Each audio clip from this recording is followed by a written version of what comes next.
Now that the Samsung Galaxy S21 Ultra is finally available, how does it compare to last year's Samsung Galaxy S20 Ultra? Should you save some money and go for the S20 Ultra instead? And is it worth upgrading from the S20 Ultra to the S21 Ultra? What's up guys, Saf here on SuperSaf TV, and we'll be trying to answer all of these things in this video by putting all the key differences side by side, SuperSaf style. So the first thing I want to say is that pretty much everything that I criticized on the S20 Ultra last year has been improved on the S21 Ultra. It's almost like somebody from Samsung was watching my review and going through all of the points one by one. I'm kidding, obviously. Lots of people also had a lot of feedback on the S20 Ultra, but I'm really happy to see a lot of these things have been implemented. But there are actually a few things missing on the S21 Ultra that we have on the S20 Ultra. Now, the first thing I want to look at is the overall design. I've said before that the S20 Ultra does look a little bit bland. It's available in this grey, a black, and then there was a white later on, but it's pretty flat and plain, nothing really that stands out. The S21 Ultra, in my opinion, looks really good. I really like the updated camera module, which now blends into the side. There's really nothing else out there that looks like this. And Samsung has gone for a matte finish on the back this year compared to the glossy finish that we had last year. The glossy finish attracts lots of fingerprints. The matte finish just looks sleeker in my opinion. I absolutely love this Phantom Black. There's also a Phantom Silver version available, and there's additional colors exclusively available from Samsung as well. So there's really something for everybody. We do have IP68 water and dust resistance on both devices, and they are roughly about the same size. The S21 Ultra does weigh a little bit more, but it is a little bit smaller overall. One of the reasons for that is because it's got a slightly smaller 6.8-inch display versus the 6.9 inches on the S20 Ultra. And we've got Samsung's Infinity O design with the punch out and small bezels. The bezels, I would say, are roughly about the same on both devices. Now, the displays do share a lot of similarities. We do have dynamic AMOLED technology with a Quad HD resolution and up to a 120 Hz refresh rate. However, there's lots of improvements on the S21 Ultra. Firstly, the S20 Ultra, although you can have up to 120 Hz, when you are at 120 Hz, you can only be at full HD resolution. On the S21 Ultra, you can have the maximum sharpness with the maximum smoothness. I'm totally copywriting that line. One of the reasons why Samsung's been able to implement this on the S21 Ultra is because it's got an LTPO display that supports an adaptive refresh rate. You can go all the way down to 10 Hz and all the way up to 120 Hz depending on what you're viewing on screen. So right now the screen is completely static. There is no need for it to be at 120 Hz. This really helps towards saving battery life. Now, this is new technology which is not available on the S20 Ultra. The S21 Ultra also has a brighter display. I believe this is the brightest smartphone display out there. If you're somebody like me who wears sunglasses a lot and uses your smartphone outdoors, you're really going to appreciate this. And the S21 Ultra also has Gorilla Glass Victus. We've got Gorilla Glass 6 on the S20 Ultra. Gorilla Glass Victus is just a lot more durable. I'm not somebody who does drop tests, but we have seen some drop tests of the Samsung Galaxy Note 20 Ultra, which was the first device with Gorilla Glass Victus, and it does perform very well. Now, this is not to say that the S20 Ultra has a bad display by any means. It's actually a very good display. It's just that the S21 Ultra is better, and I would say it's actually the best display on any smartphone right now. Now, both displays do have a slight curve on the edges. It's nothing too significant. And both devices also have an ultrasonic in-display fingerprint scanner. But the Samsung Galaxy S21 Ultra does have Qualcomm's latest 3D sonic sensor Gen 2. We've got the Gen 1 on the S20 Ultra. The Gen 2 scanner is around 77% larger and around 50% faster. Now, it's really difficult to show this on camera, but I have noticed generally that there are less failures on the S21 Ultra compared to the S20 Ultra. Now let's move on to the cameras, and I'm pleased to say that Samsung has made lots of improvements to the S21 Ultra cameras compared to last year's S20 Ultra. So we've got ultra-wide primary and telephoto cameras, but on the S20 Ultra we have a single telephoto camera with 4x optical zoom. On the S21 Ultra we have 2 optical zoom cameras. One is at 3x and the other is at 10x. We also have a laser autofocus sensor on the S21 Ultra, and this is something that we didn't have on the S20 Ultra, which did give some focusing problems. Now granted, Samsung did introduce lots of software updates to improve the autofocus on the S20 Ultra. However, it was never absolutely perfect. The S21 Ultra with its laser autofocus sensor completely solves any focusing issues. Now let's take a look at some samples. Firstly, the ultra-wide camera. I think both actually do a really good job. I wasn't too pleased with the S20 Ultra ultra-wide shots when it initially came out, but again, these have been improved with software. The S21 Ultra does have better dynamic range, although I have found in certain situations it can really boost the shadows, which does result in some processing. I'm confident that Samsung can improve this with software updates, but one of the key things that we've got on the ultra-wide camera of the S21 Ultra is the fact that it's got dual pixel autofocus, and this allows it to refocus for macro shots. This is something that I really like on the S21 Ultra. You can get some really cool looking shots with that macro camera. Moving on to the primary cameras, we do have a 108 megapixel camera on both devices. However, the sensor on the S21 Ultra has been improved. It's the newer version. And in good light, I think both actually do a really good job overall. You can notice that the S21 Ultra does have better dynamic range, but one area where you will definitely notice the difference is in low light. Take a look at this example, the S21 Ultra, just giving you a much brighter, sharper and cleaner image. Now, one of the issues that you do face with a large sensor size on a smartphone that I've gone into length and many other videos is that you do have a very small plane of focus. And that means things can get out of focus very quickly, especially if you are close up. So take a look at this picture. The leaf looks absolutely great. We've got a nice shallow depth of field, but if you do start looking towards the edges of the leaf, then things are starting to get out of focus on both devices. Now, Samsung has actually listened once again and given us an option to solve this, which is called Focus Enhancer mode. So if you do get closer than around 30 centimeters to a subject, then this is automatically going to kick in, which uses the ultra wide camera to keep more things in focus. And as you can see, it definitely does deliver.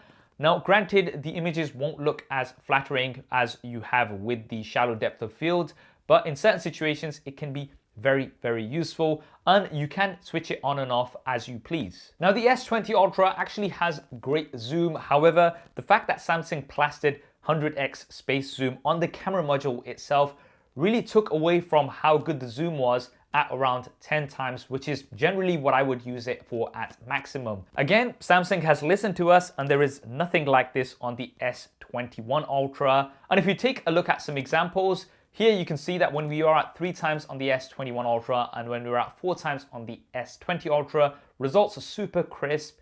We can go to 10 times, and here you will start noticing the advantage of the optical zoom on the S21 Ultra, especially in the areas of the grass, things are sharper. The S20 Ultra is still doing very good, but really when you start noticing the differences are at the more extreme zoom levels. So here is an example at 30 times, the S21 Ultra definitely giving you a much cleaner result. And then we can go all the way up to 100 times. Again, the S21 Ultra, because it is using that 10 times optical zoom, is giving you much, much more detail. Now, I've said this many times before, and I'm gonna say it yet again. How many times are people going to use 100 times zoom? Not many. Yes, if there's a sign that you want to see in the distance, maybe you use it. But generally speaking, the 3 times and the 10 times are absolutely great. And I'm glad that Samsung hasn't plastered this all over the camera module. So the attention doesn't actually go to it. The attention stays on the fact that 3 times, 10 times, even up to 30 times is very, very good. For selfies, we've got a 40 megapixel camera on both devices, although generally you will be shooting at around 10 megapixels. And again, Samsung has listened. I've complained about this for many years. Samsung devices tend to really brighten up your face, which I'm not a fan of because it does make me look quite fair. I'm proud of my brown color.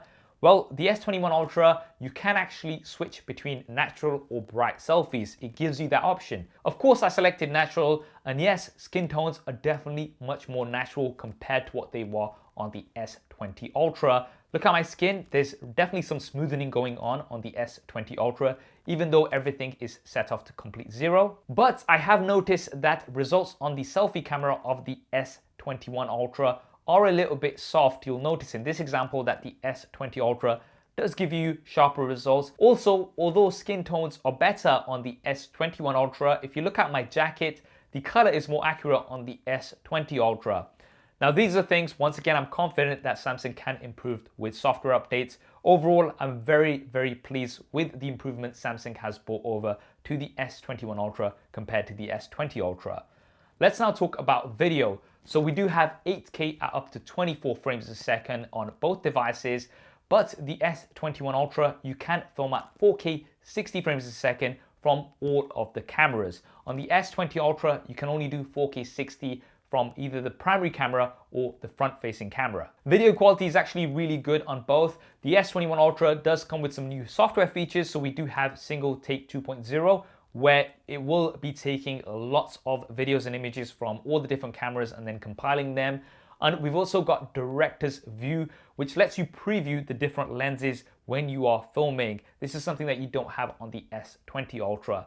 One of the reasons for that is the newer internals on the S21 Ultra. Now let's talk about this. We do have the Exynos versus Qualcomm battle once again.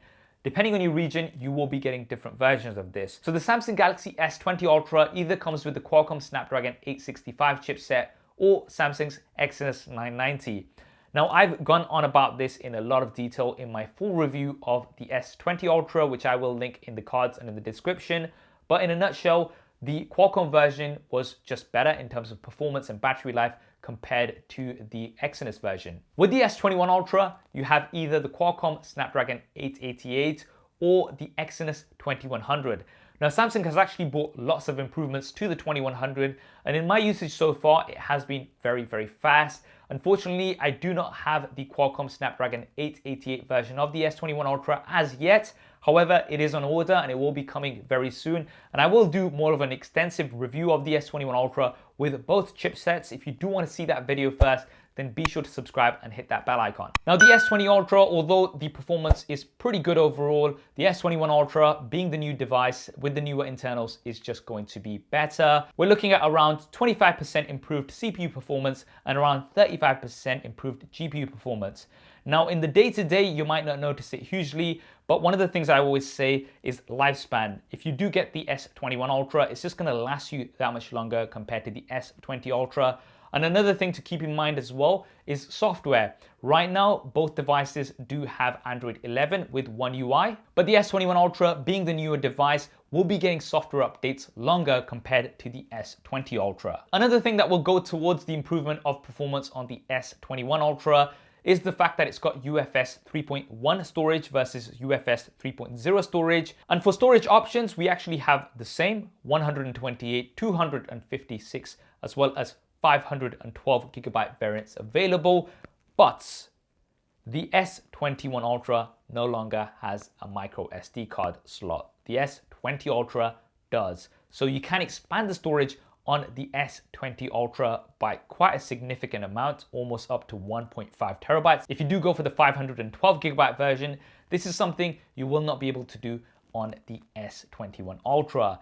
And if a micro SD card is important to you, then obviously this is going to be something that you'll be very disappointed to hear about the S21 Ultra. Now let's move on to the batteries. So we actually have the same size batteries on both devices. However, the S21 Ultra, being the newer device, does have the more efficient 5nm chipset compared to that on the S20 Ultra. And I have found that overall I am getting better battery life on the S21 Ultra so far. I've only had it for just over a week, so there's a disclaimer. I will be covering my battery life usage after using the S21 Ultra, both variants, for over a month, so do watch out for that video. Both devices have up to 15-watt wireless charging, and both also support reverse wireless charging, wireless power share, where you can use these devices to charge others wirelessly. However, the S20 Ultra does get a few advantages here. Firstly, the S20 Ultra does support faster wired charging up to 45 watts. The S21 Ultra can only do up to 25 watts of wired charging. Also, and I guess more importantly, the S20 Ultra does come with a 25-watt charger included out of the box. The S21 Ultra this year does not come with a charger included, unfortunately. I've gone on about this many times. I think it's something that a lot of people can definitely get over because of the likes of wireless charging and other chargers you may already have. However, the fact that Samsung made fun of Apple for not including a charger and doing the same a few months later, I'm just not too keen on. But anyway, moving on, both devices do have stereo speakers. So we've got one speaker in the earpiece and one bottom firing. They both sound very, very good. And let's talk about some of the additional features. Firstly, the S21 Ultra does come with ultra wideband technology, which is going to give it better connectivity. It's going to allow you to do things like track down your S21 Ultra, even if it doesn't have an internet connection, and also do things like using your S21 Ultra as a touchless key for your car. We've also got hyper fast Wi-Fi 6E on the S21 Ultra, which can give you up to 4 times faster Wi-Fi speeds. Now you will need a compatible router to get up to those speeds, but this is something else that you get on the S21 Ultra. Now, one thing that you may not get on your units of your S21 Ultra, however, is MST support. So MST allows your phone to work with point of sale terminals that only support old school magnetic stripe cards. This is something that we've got support for across all of the S20 Ultra units, but some S21 Ultra units do not have this supported. Now, this is going to vary depending on your region, and if MST support is important to you, then I would recommend speaking to your retailer before making your purchase. Now, one new thing that we've got this year, which we've never had on a Galaxy S device before, is S Pen support. So you can use an S Pen with the S21 Ultra. Now, this S Pen is not included like it is with the Note series. It is something that you're gonna have to buy separately. And because there is really nowhere to put the S Pen within the S21 Ultra, you will likely have to buy it with a case unless you want to keep losing your S Pen. Now, this is something that I think is a great addition. I'm somebody who uses my S Pen a lot, and having this feature on the S21 Ultra is definitely a nice to have. And finally, looking at the price. So the S21 Ultra is actually coming in at a lower price compared to what the S20 came in at last year.